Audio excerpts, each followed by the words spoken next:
Now, no other generation of young men have grown up with literally thousands, hundreds of thousands of women at their fingertips. Before the internet, before dating sites, people used to meet their partners in person in school through family and friends. There was only a limited pool of people who were potential partners. But the most common way now for couples to meet is online. A third of people, in fact, now start their relationships on the internet, and experts predict that by 2035, over half of relationships will begin online. But have we stopped to think about the negative effects that giving young men an endless conveyor belt of female options is?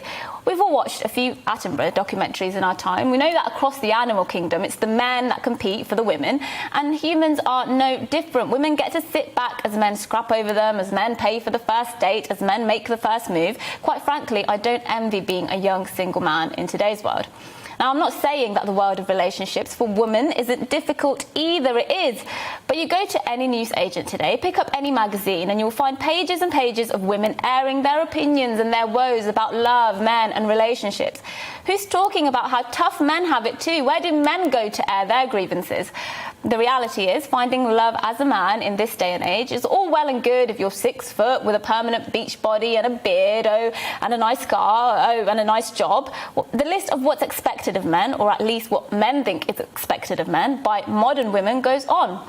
What about if you're 5'7", chubby male, already balding in your late 20s and early 30s? No offence to any man watching who fits that description. We love you anyway. Or what about if you're not so good with words, not so good with speaking to women, not so confident? Where do these men go? Well, sadly, one place some of these people have unfortunately found a home is in incel culture on the internet. The incel movement are a huge community of lonely men on forums who say they can't find romance despite wanting to be in a relationship. But the reality is, young men using these forums can quickly become radicalized into woman-hating, violence-loving, terrorists. The incel movement has now been associated with at least 6 mass shootings and 46 murders in America. Plymouth shooter Jake Davison has also now been linked to the movement, complaining in YouTube videos about being a virgin and not being wanted by women. Let's be clear, this is a new social phenomenon happening before our eyes that can be traced right back to the internet, social media and dating sites. But what do we do with this group of young men who have become disillusioned with dating in the age of social media, who feel embittered that the hopes and dreams sold to them of finding love in a sea of women are dashed day by day as they swipe right endlessly and never get a swipe back? If we don't want a rise in incels and the violence that goes along with it, then perhaps it's time to start listening to this group of lonely men.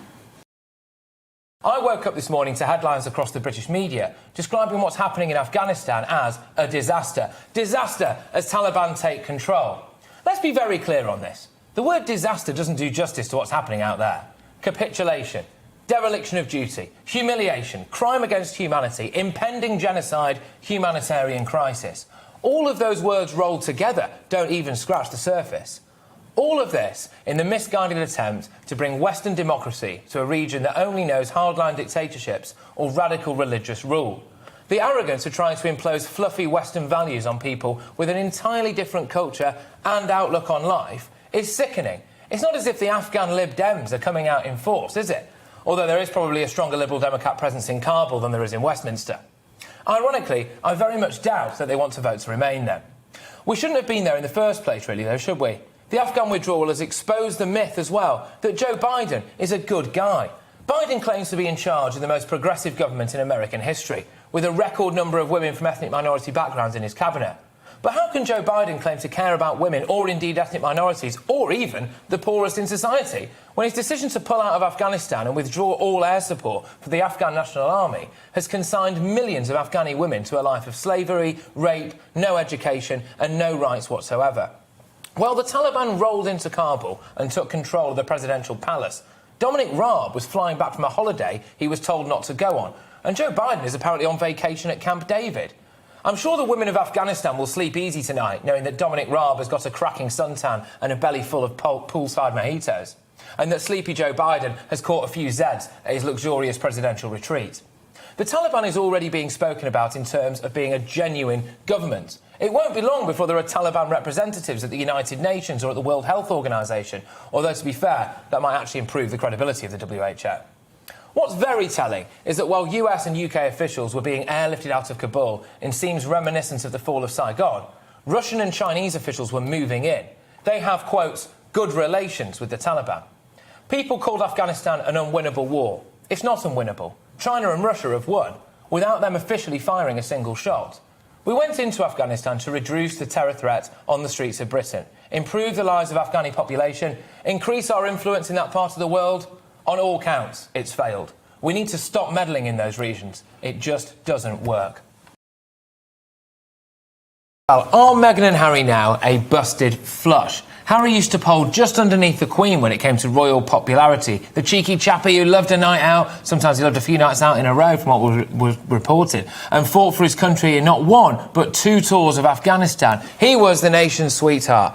We cried as he walked behind his mother's coffin. We cried happy tears when he married, at our expense, by the way, and many cried when he announced that he was leaving Britain. But I suspect it'll be Prince Harry shedding those tears soon. The Obamas, once such great allies of Hazza, have apparently shunned him and Meghan. They've chosen their side. They've chosen William and Kate, according to reports. Obama, regardless of what you think of his politics, has aged like a fine wine. He held a star-studded 60th, and Meghan and Harry were notable absentees. Why was that, though? Well, I think the Obamas have noticed that the tide is turning. The public don't like being lectured on climate change by people who've been on more private jets than I've had hot dinners, and I have had a lot of hot dinners. They don't like being lectured on tolerance and anti-racism from a prince who, as we all know, wore that uniform to a fancy dress party.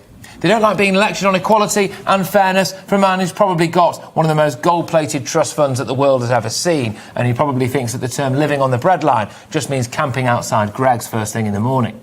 They don't like being lectured on love and affection by a woman who doesn't seem to be able to hold down much of a relationship with most of her own family and has a list of former friends longer than Mr. Tickle's arm. People don't like hypocrisy, and they don't like virtue signalling. They don't like perceived fakery. Now, maybe Harry and Meghan have been given a rough ride. It can't have been easy in the run-up to your wedding to see your father selling pictures of himself being fitted for a suit at a backstreet Mexican tailor's to the national press, or speaking about you on national television. Maybe Harry is misunderstood, growing up in a gilded cage, suffering extreme trauma as a young boy, and being constantly in the public eye can't be easy. But when you swap a real, long-standing, historic, iconic institution like the royal family for the neon-lit, faux-vegan fakery of LA, don't be surprised if it turns out that your friends are pretty fake as well.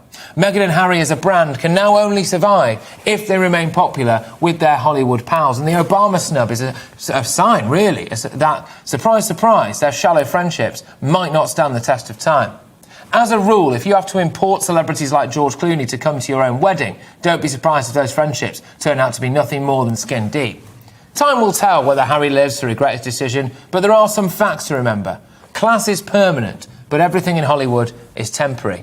William and Kate are class personified. The cabal of soya macchiato-drinking, chihuahua-carrying, Botox-filled LA lovies are not. I have a feeling that Wills and Kate will win this one. Now, I've spoken about knife crime, deportations and child murderers this week, but now I'm going to speak about something slightly lighter. We seem to have become quite obsessed as a society with watching reality TV shows that treat relationships like a big social experiment. Love Island, of course, is one of the biggest shows on TV, with this year's season attracting nearly 2.5 million viewers at its peak. And what we seem to enjoy the most is the drama of young singletons' emotions being played around with. Take the show's most popular feature, for example, Casa Amor. Basically, locks the boys up in a house full of other women, encourages them to cheat on their girlfriends back at the villa.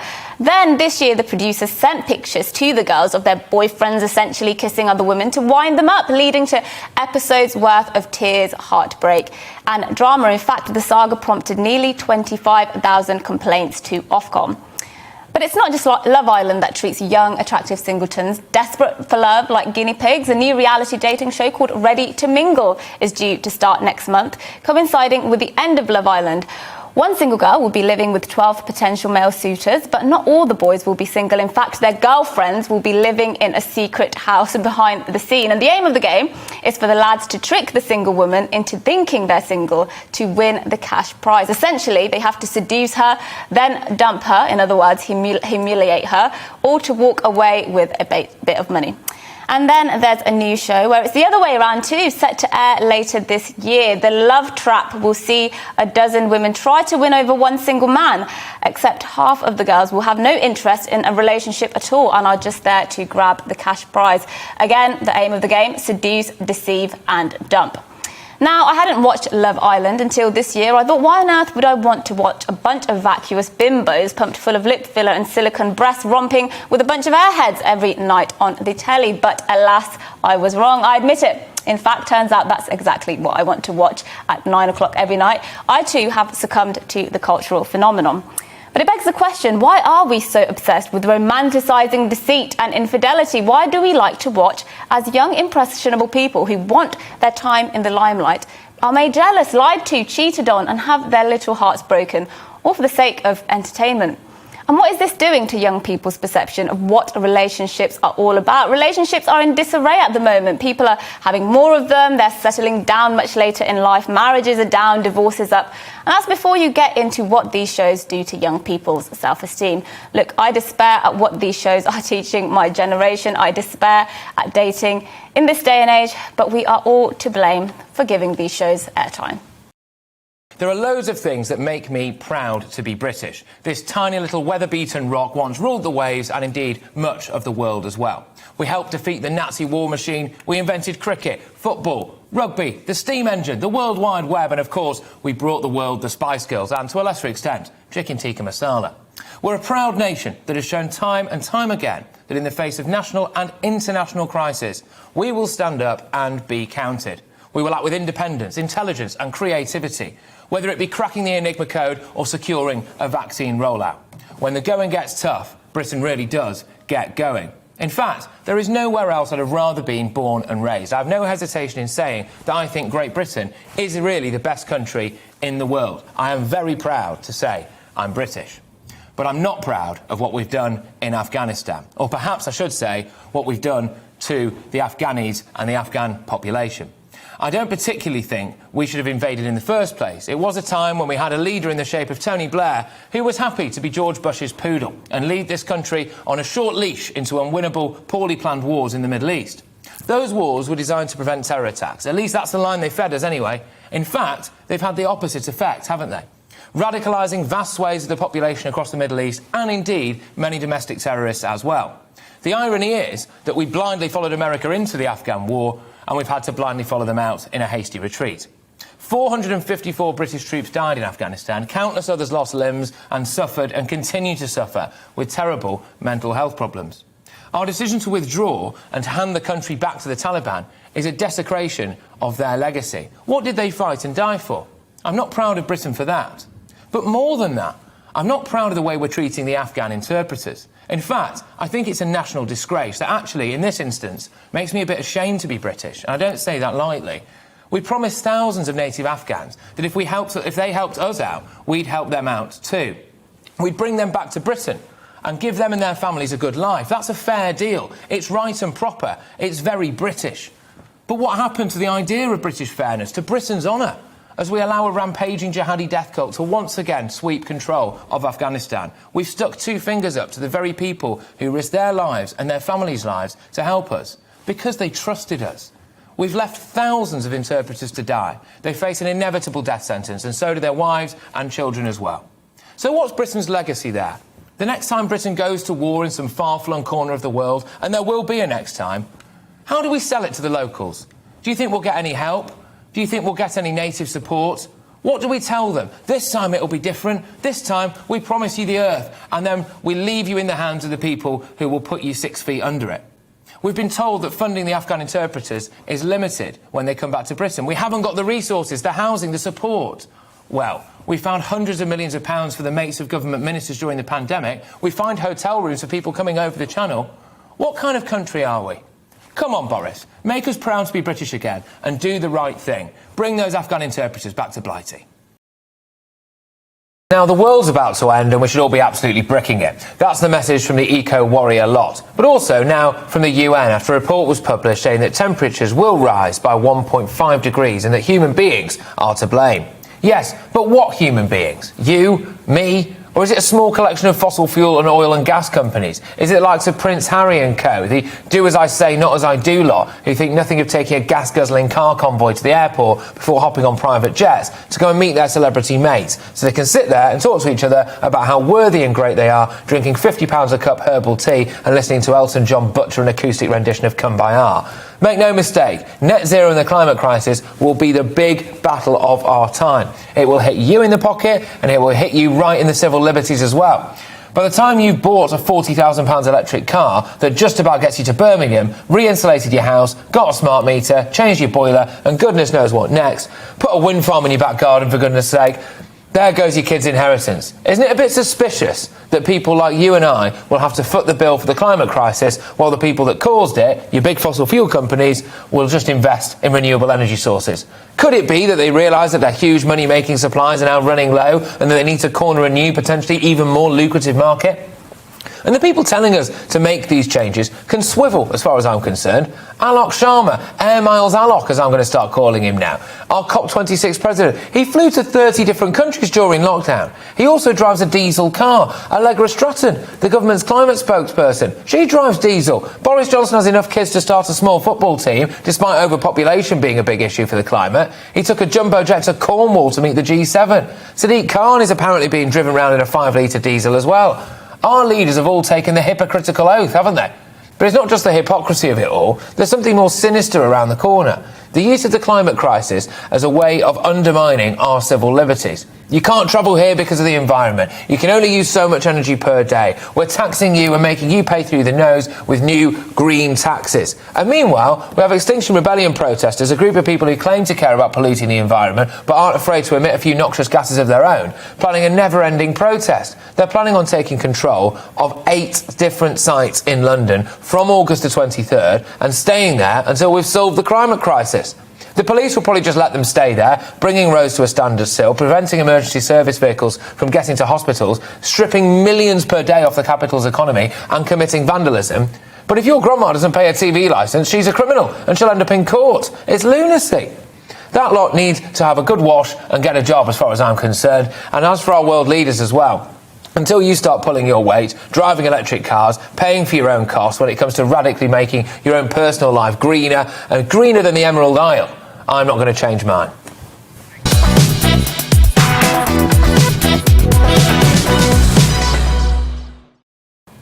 Get a bit angry about the climate crisis.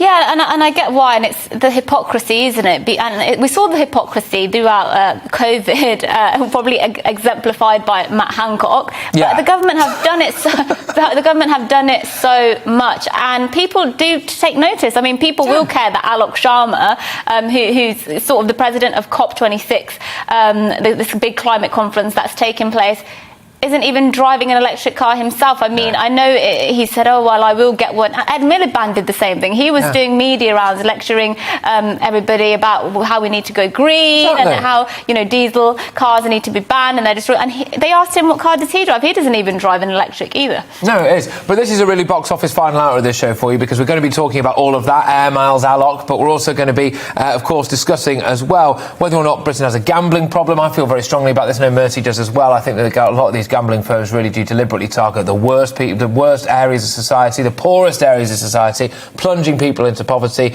and plunging people, frankly, into deep mental health crises at the same time as lining their own pockets. It's pretty low, if you ask me.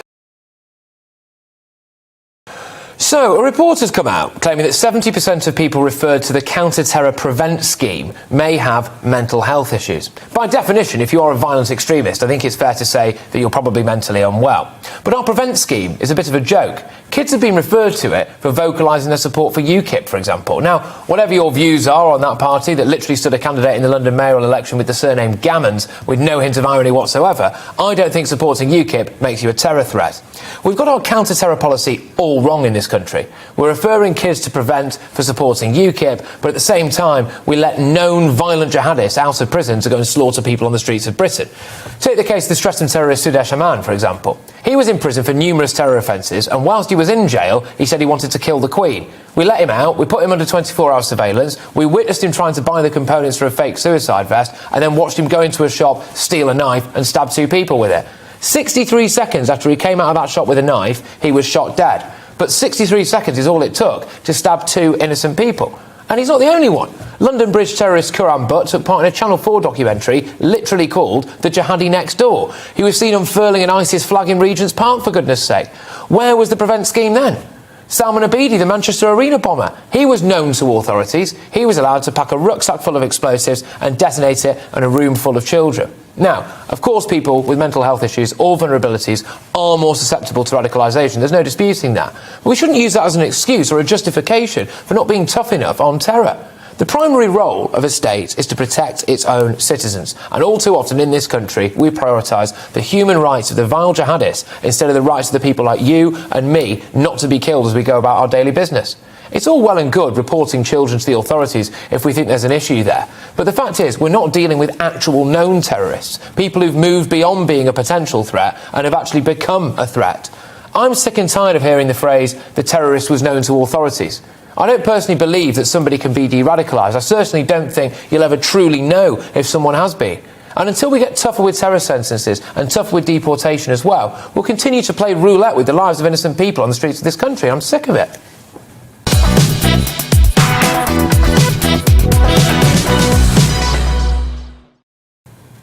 Now, I'm not surprised that 70% of prevent cases have been, suspected of mental health conditions. I think that's quite self-evident. I mean, and to be fair, okay, the people who prevent is a complicated thing, isn't it? And the people who are referred to prevent are not always referred to prevent for good reasons. We saw that 6-year-old, I think, who was referred because she came. There was someone who said that they lived in they were trying to say, a child tried to say they lived in a terrorist house, and the teacher said they lived in a terrorist house, and they got referred to prevent. But the point is, we aren't tough enough, are we, on criminals? Just generally speaking, I said that an hour ago in relation to a different case, but we're definitely not tough enough on terrorists, and especially when they come out and start saying, hey, don't deport me, my human rights will be violated because I happen to have a family here, and then, we sort of It always makes me laugh when people go, hey, look, he deserves a second chance. Sure, he tried to fly over to Syria and join ISIS. Sure, he wants the complete destruction of Western civilization. Absolutely.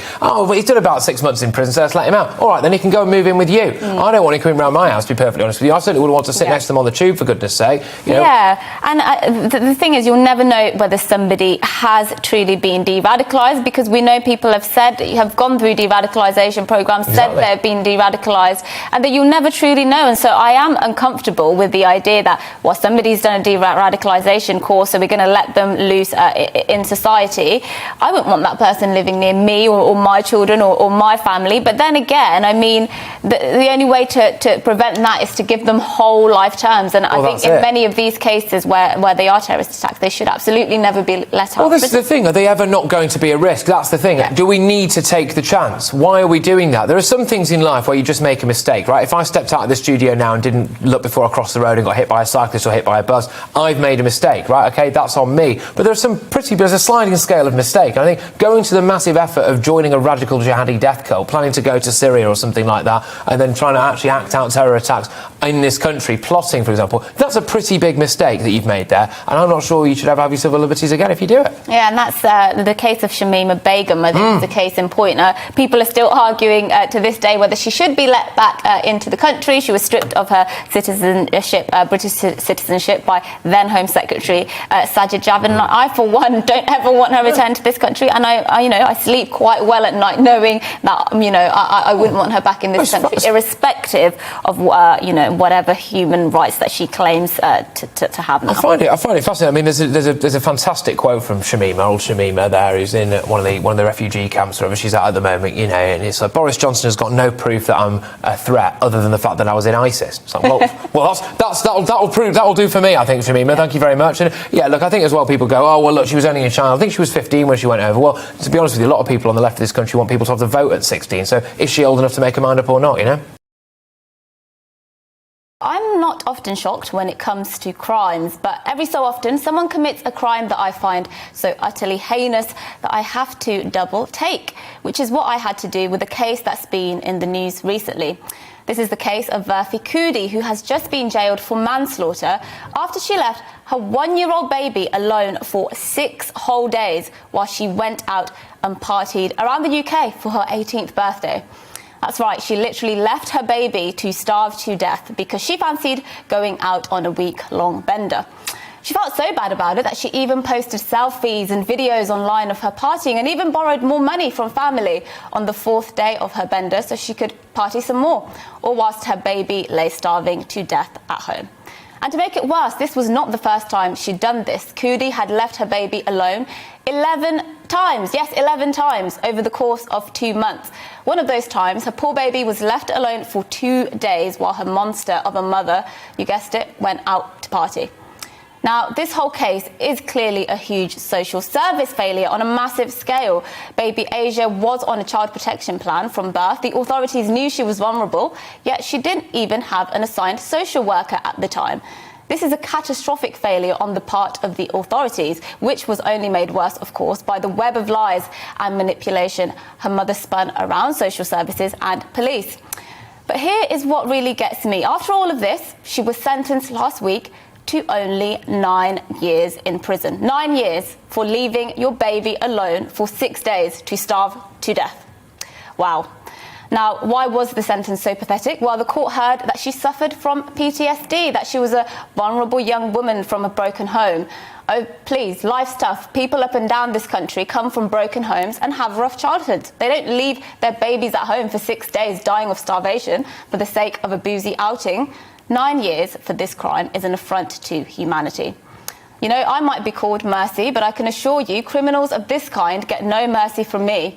If I had it my way, the justice system would be absolutely ruthless against people who hurt and kill children, because that actually is the kind of society I want to live in, one that doesn't let child killers walk out of jail within a few years to live out the rest of their life in full as if nothing happened. If I was in charge, there would be no ifs, no buts. I'd be locking this mother away and throwing away the key. Now, over the weekend, a police officer was slashed while he was attending a stabbing in North London, just another in the ever-growing list of knife crime on British streets. London is, yet again, set to have a record-breaking year in terms of knife crime. Last year was a record breaker, as was the year before. The problem is getting worse. So what are the stats on knife crime? Well, since 2010, the number of violent and sexual crimes that involved a knife have gone up by more than 50%. The number of threats to kill using knives have more than tripled. And this isn't just an inner-city London problem.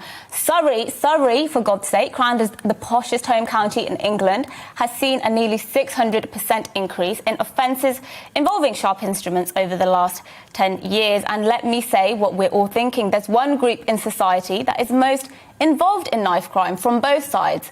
Nearly half of all murder victims in the capital have been black. That's despite black people making up only 13% of London. And on the other side, nearly half of people charged with knife crimes are black. Often these are young black men running around in broad daylight, acting tough with their blades. I've seen the videos. You've seen the videos. I'm not saying knife crime is a black problem, of course it's not. White people stab too, let's just be clear. But when young black men are 3 times more likely to be murdered than any other group, to ignore the race aspect is completely irresponsible. And you'd think the groups which claim to care so much about black lives would be all over the issue like a rash. But Black Lives Matter, the self-appointed spokespeople for black people globally, although not for me, I have to say, are too busy defacing statues and trying to cancel 18th century white men from textbooks to actually address the real issues affecting black people. You know, like being much more likely to literally get stabbed in the street by another black person. What would actually make me respect Black Lives Matter, the socialist activist group, which people like to pretend is not a socialist activist group, is if they actually, for once, tackled head-on the real issues facing black communities. Of course, I'll inevitably be slated for this, mainly by those on the left who will say I'm playing into tropes about so-called black-on-black crime. Well, so be it. I won't cower from saying that when knife crime is on the rise, it means the blood of more black kids is on the streets and more black kids will end up in jail. And quite frankly, if you're uncomfortable with pointing out that knife crime is disproportionately a black issue, then clearly black lives don't really matter to you. Now, we're going in today on NHS waiting times. 15 million people supposedly are going to be on that waiting list. Now, we locked down and consented to our civil liberties being trampled on for one specific reason, didn't we? To protect the NHS, to stop the NHS being overwhelmed. Well, the NHS is now more overwhelmed than it's ever been. The news is that up to 14 million people could be on that NHS waiting list by next autumn. There are currently 5 million people already waiting for routine operations. We have to now ask ourselves, is the NHS fit for purpose? And it objectively isn't. We now have a healthcare system where if you're poor, you might die. If you can't afford to go private, you just have to wait indefinitely for treatment. People are raiding their life savings, their pension funds, their kids' inheritance, just to pay for routine operations, but not even those, actual life-saving procedures as well, like hearts. So basically, the NHS will now only cater for you if you go into A&E or you have COVID. In fact, the only priority for the NHS now is people with COVID, despite the fact that around half the people in hospital with coronavirus actually caught it in hospital. We've been told to wear a mask to protect the NHS. We've been told to stay at home to protect the NHS. We've been pinged to protect the NHS. We couldn't hug our loved ones at Christmas to protect the NHS. We furloughed to protect the NHS. And yet here we are. There will be people watching this programme right now who found a lump 6 months ago and still can't get it looked at. There are people who had a scan in the winter who will have to wait for next winter to get the results. There'll be people in crippling pain watching this programme right now who just want our glorious NHS, Labour's sacred cow, to take care of them. And it can't. GPs had to be persuaded to go back to work. Always remember that. NHS staff are considering going on strike over pay. 7 years at medical school, and it's a shock to you how much you get paid. And people say, we can't rush out of lockdown in case we see a surge in coronavirus cases. If we don't get out of lockdown, millions might die. Millions, or at best, live in agony. We talk about politicians being out of touch, and they are. The whole time we were locked up at home, Matt Hancock was playing away from home. But how about Chris Whitty and that sage lot, eh? How out of touch are they? How long before the public say, enough is enough? We have to learn to live with this virus. We have to make sure our NHS starts doing what it's designed to do, which is cater for all illnesses. And at what point do people say, no, that's it, we're done? I care about COVID, I really do, and I don't want to see anyone die from it. But if you can't get treatment for anything from a hernia to cancer, then surely people start questioning why our only priority is COVID. At what point does Sage's priority actually become lethal? I think the British public have had enough. Whitty says, next slide, please. I say, goodbye, please. If 15 million people end up waiting for treatment on our healthcare system, then our health system has collapsed. The great irony is that the people responsible for this are the very people we trust to look after it, and we can't let that happen. Welcome to the GB News YouTube channel. You can watch us live 24 hours a day, catch up on your favourite shows and join in the conversation in the comments below. Don't forget to subscribe and you'll never miss any of our exclusive content.